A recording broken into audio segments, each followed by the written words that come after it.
नमस्कार, आप देख रहे हैं एनडीटीवी प्रॉफिट हिंदी और ये है आईपीओ अड्डा। हमारे साथ आज जो कंपनी जुड़ने वाली है वो एमकोर फार्मास्यूटिकल कंपनी है जो आर&डी और मैन्युफैक्चरिंग करती है भारत और अन्य देशों में। इनका आईपीओ जो है जुलाई 3 को खुल रहा है और जुलाई 5 को बंद होगा।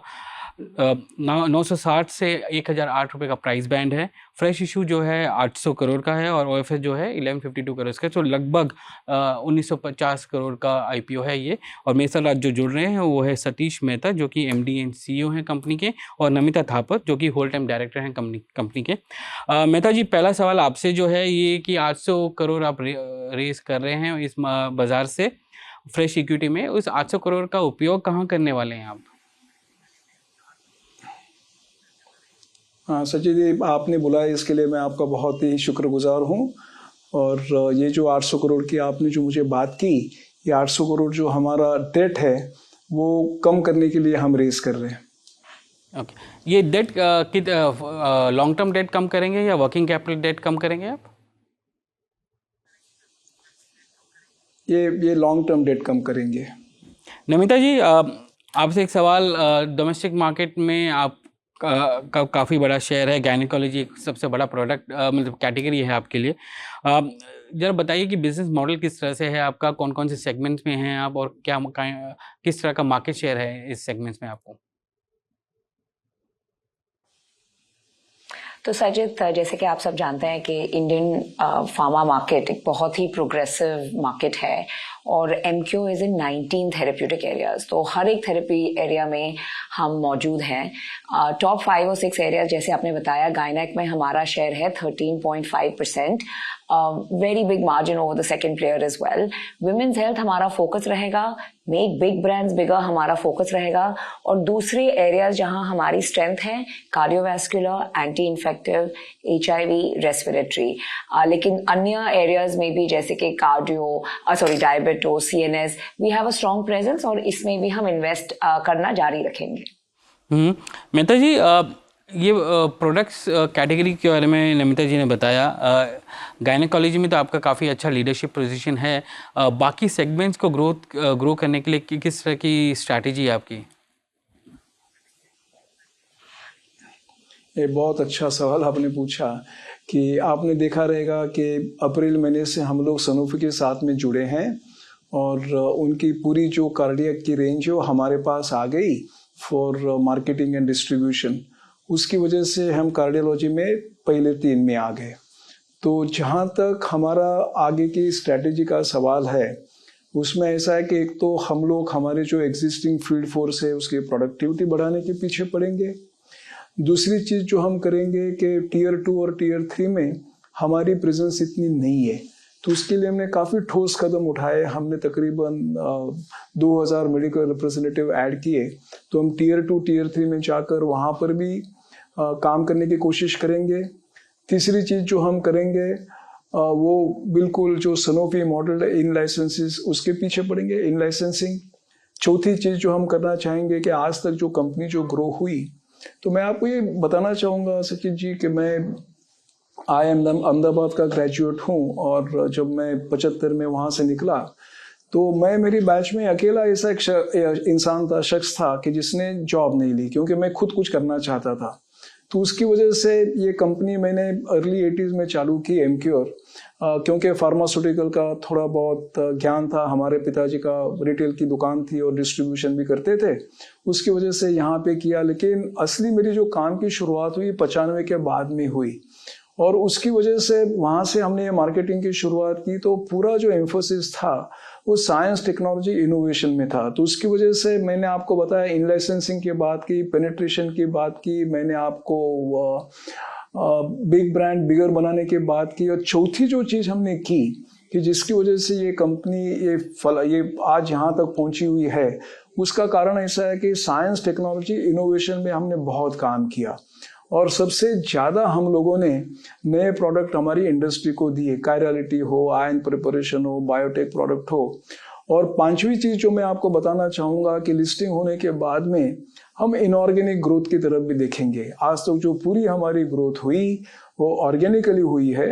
हमने ये ब्रांड हमने खुद बनाए, आगे बढ़े, लेकिन इसके तरफ भी देख के तो उसकी वजह से मैं आपको ये बहुत ही बताना चाहूँगा कि कंपनी के पास स्ट्रैटेजी है, गेम प्लान है कि जिसकी वजह से आगे बढ़ेंगे। आपके आज के डेट में 13 मैन्युफैक्चरिंग फैसिलिटीज़ हैं, 5 R&D सेंटर्स हैं। अ, किस तरह की क्या कैपेसिटी आपकी ऑप्टिमम है आज की डेट में, या आपको और इन्वेस्ट करना पड़ेगा कैपेसिटी इंक्रीज़ करने के लिए? नहीं, आज का तो प्रॉब्लम ऐसा है कि गए 3 साल में काफ़ी हम लोगों ने कैपेक्स किया, इन्वेस्टमेंट किया फैसिलिटी बनाने के लिए। तो उसकी वजह से आज का तो काम ऐसा रहेगा कि जो एग्जिस्टिंग फैसिलिटी है उसमें किस तरह से कैपेसिटी यूटिलाइज की जाए। तो उसकी वजह से आगे कुछ कैपेक्स की कोई संभावना नहीं है। ये एग्जिस्टिंग फैसिलिटी उसमें उसको काम निपट जाएगा, ऐसा मैं मानता हूँ। और जो भी कुछ हम कैपेक्स में जाएंगे वहाँ पे बैलेंसिंग इक्विपमेंट के लिए थोड़ा बहुत काम करना पड़ेगा। और दूसरा ऐसा है कि repair and maintenance is also major cost when you are इतनी जब फैसिलिटी आप जब चलाते हैं। तो ये आज की मौजूदा है वो, और ये 2-3 साल में कोई ऐसी कोई लंबी चौड़ी कुछ करने की गुंजाइश मुझे नज़र नहीं आती। निमिता जी, जेनरिक प्रोडक्ट्स लगभग 40% है आपके रेवेन्यू का, ब्रांडेड जेनरिक्स 52% के आसपास है। बट हमने देखा कि FY24 में आपका जो रेवेन्यू है जेनरिक से, वो as percentage of revenue, total revenue, वो घटा है थोड़ा बहुत। सॉरी, वो बढ़ा है और ब्रांडेड जेनरिक्स का घटा है। तो आपकी स्ट्रैटेजी क्या रहेगी between generics and branded generics के बीच में? तो Sachin ji, focus will always be, हमारा फोकस हमेशा रहेगा ब्रांडेड जेनेरिक्स पे, क्योंकि ब्रांडेड जेनेरिक्स वो एरिया है जहां एमक्यू ने, जैसे पापा ने बताया, साइंस, टेक्नोलॉजी और इनोवेशन एमक्यू की सही ताकत है। और इस एरिया में हमने बहुत सारे प्रोडक्ट्स दिए हैं, वेदर इट्स बायोसिमिलर्स या कायरालिटी या स्ट्रोक में, अनीमिया में, बहुत सारे प्रोडक्ट्स दिए हैं विच ट्रूली हैव अ यूएसपी, जहां हमारे पास एक बहुत यूनिक डिफरेंशिएटर है। और हमारी कोशिश यही रहेगी कि इन एरियाज में हम डबल डाउन करें, इन एरियाज को हम अहमियत दें और फोकस दें।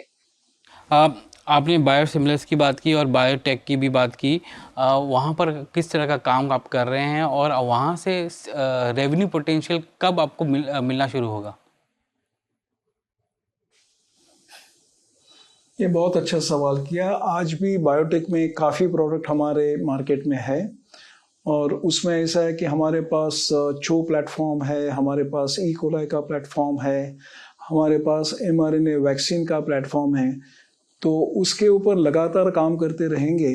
लेकिन बायोटेक के बारे में ऐसा है कि इसमें काफ़ी वक्त लगता है, फेज़ 1, फेज़ 2, फेज़ 3 भी करना पड़ता है। लेकिन आपने देखा होगा सचिन जी कि भाई दुनिया में, मैं आपको एक चीज़ बताना चाहूँगा कि मैं जब पहली बार अमेरिका गया 1990 में, उस वक्त ऐसा था कि सब प्रोडक्ट जो थे वो सब केमिस्ट्री ओरिएंटेड बेचे जाते थे। अभी आज आपकी लिस्ट देखें, पहले जो 20 प्रोडक्ट जो आप देखें दुनिया में जो सबसे ज़्यादा बेचे जाते हैं, तो उसमें आप देखिए 16-17 जो प्रोडक्ट है वो बायोटेक प्रोडक्ट है। तो उसकी वजह से कहने में बड़ी आनंद होता है, गर्व महसूस होता है कि हम बायोटेक में हैं। तो उसकी वजह से गोइंग फॉरवर्ड बायोटेक में काम करना पड़ेगा, लेकिन इसमें टाइम लगता है काफ़ी, but future is very bright in biotech.